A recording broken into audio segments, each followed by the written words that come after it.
नमस्कार दोस्तों, मेरे चैनल रामेश्वरम भक्ति चैनल में आप सभी का हार्दिक स्वागत है। दोस्तों, आज हम इस वीडियो में जानेंगे कि 2024 माघ माह के शुक्ल पक्ष की एकादशी कब है। तो दोस्तों, आइए जानते हैं माघ माह के शुक्ल पक्ष की एकादशी के बारे में। दोस्तों, माघ माह के शुक्ल पक्ष की एकादशी जया एकादशी है। इस एकादशी का नाम जया एकादशी है। यह एकादशी 20 फरवरी 2024 दिन मंगलवार को है। दोस्तों, एकादशी व्रत करने से मृत्यु के पश्चात व्यक्ति की मोक्ष की प्राप्ति होती है। दोस्तों, एकादशी का व्रत बड़े ही नियम पूर्वक किया जाता है। एकादशी व्रत का नियम 10वीं तिथि से ही प्रारंभ हो जाता है और 10वीं तिथि से प्रारंभ होकर के पारण वाले दिन तक एकादशी व्रत का नियम चलता रहता है।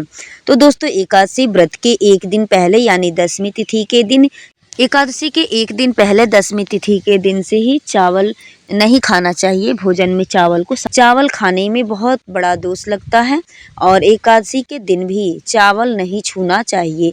पूजा में भी चावल का प्रयोग ना करें और अगर चावल की जगह पे आप तिल का प्रयोग कर सकते हैं।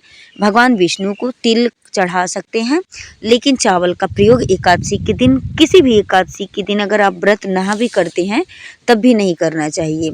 एकादशी के दिन चावल को खाना भी नहीं चाहिए। किसी भी मनुष्य को एकादशी के दिन चावल का त्याग कर देना चाहिए। और दोस्तों, एकादशी व्रत के पारण वाले दिन भी चावल को छूना भी नहीं चाहिए, खाना भी नहीं चाहिए, चावल का त्याग कर देना चाहिए।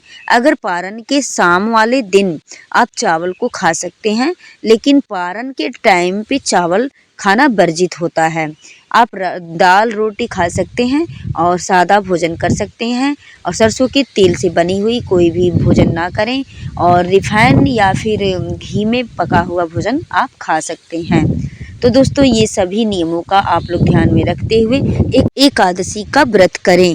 दोस्तों, जया एकादशी की तिथि का प्रारंभ हो रहा है 19 फरवरी दिन सोमवार 2024 को सुबह में 8:49 पर।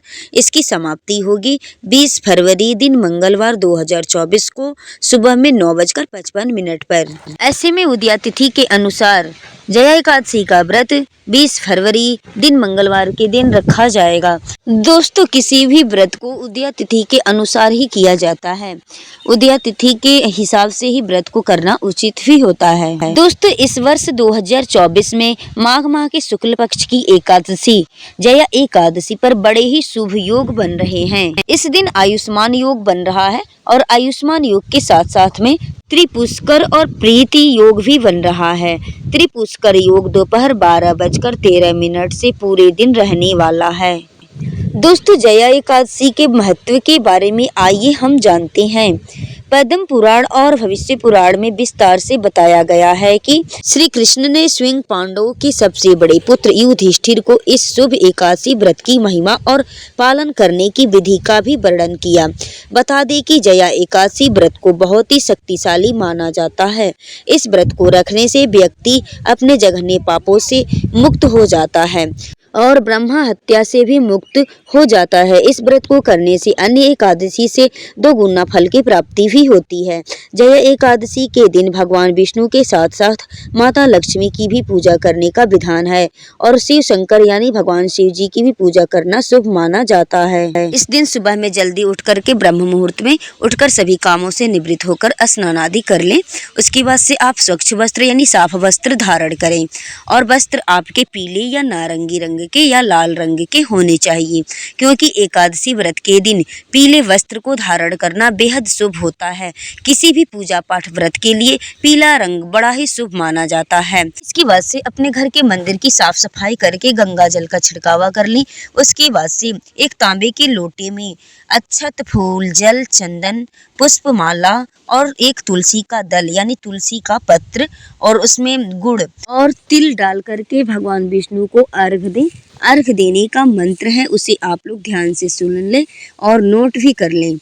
एहि सूर्य सहस्त्रांशो तेजो राशे जगतपते अनुकंपय मां भक्तयां गृहार्घाय दिवाकरः तो दोस्तों इस मंत्र को उच्चारण करते हुए भगवान विष्णु को कभी भी आप अर्घ दें तो इसी मंत्र के साथ में उनको अर्घ दें।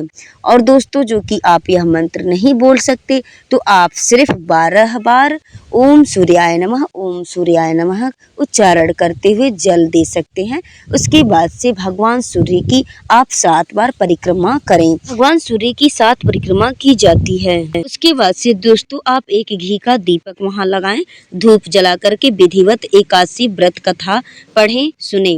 विष्णु चालीसा मंत्र का पाठ करने के साथ साथ आप विष्णु सहस्त्र नाम का भी पाठ कर सकते हैं और नारायण स्तोत्र का भी पाठ करें। अंत में विधिवत आरती करें भगवान विष्णु की। उसके साथ आप अपने भूल चूक के लिए उनसे माफी मांगे, क्षमा मांगे। दोस्तों एकादशी के दिन तुलसी पत्र नहीं तोड़ा जाता है तो आप 10वीं तिथि के दिन 9वीं तिथि के दिन बढ़िया देख करके और आप तुलसी पत्र को तोड़ लें। जैसे कि मंगलवार के दिन तुलसी पत्र नहीं तोड़ा जाता है, ना ही तुलसी माता को छूना चाहिए, रविवार के दिन नहीं छूना चाहिए, एकादशी के दिन नहीं तोड़ना चाहिए, एकादशी के दिन तुलसी में जल भी नहीं अर्पित करना चाहिए दोस्तों, क्योंकि एकादशी के दिन तुलसी माता भी एकादशी का व्रत करती हैं। तो कभी भी एकादशी के दिन पत्र को, इसलिए एकादशी के दिन तुलसी पत्र को नहीं तोड़ना चाहिए। आप 10वीं तिथि के दिन यानी 19 फरवरी दिन सोमवार पड़ रहा है, उस दिन आप तुलसी के पत्र को तोड़ करके अच्छे से रख लें और 20 फरवरी को यानी जया एकादशी के दिन तुलसी पत्र को अब आप जो है कि भगवान विष्णु की पूजा में शामिल करें और सूर्य भगवान को अर्घ दें तुलसी पत्र डाल करके। दोस्तों एक बार आप लोग एकादशी व्रत की पूजा सामग्री सुन लें आप लोग कि पूजा में आप लोगों को क्या क्या रखना है। भगवान विष्णु का चित्र अथवा मूर्ति रखें आप लोग। उसके बाद से फूल रख लें, नारियल रखें, सुपारी, लौंग, फल, धूप, दीप, उसके बाद से शुद्ध गाय का घी, पंचामृत। दोस्तों एक बार आप लोग व्रत के पारण का टाइम सुन लें। 21 फरवरी यानी बुधवार के दिन सुबह 6:55 से प्रारंभ हो करके और सुबह 9:11 तक पारण का टाइम है। आप इस टाइम में एकादशी व्रत का पारण कर लें। दोस्तों पारण का टाइम एकादशी व्रत का विशेष महत्व रखता है, तो पारण जो है कि अपने टाइम के अंदर कर लेना उचित होता है। दोस्तों अगर वीडियो हमारी पसंद आई हो तो आप हमारे चैनल को अवश्य सब्सक्राइब, लाइक और बेल आइकन को प्रेस करें, बेल की घंटी को अवश्य दबा दें।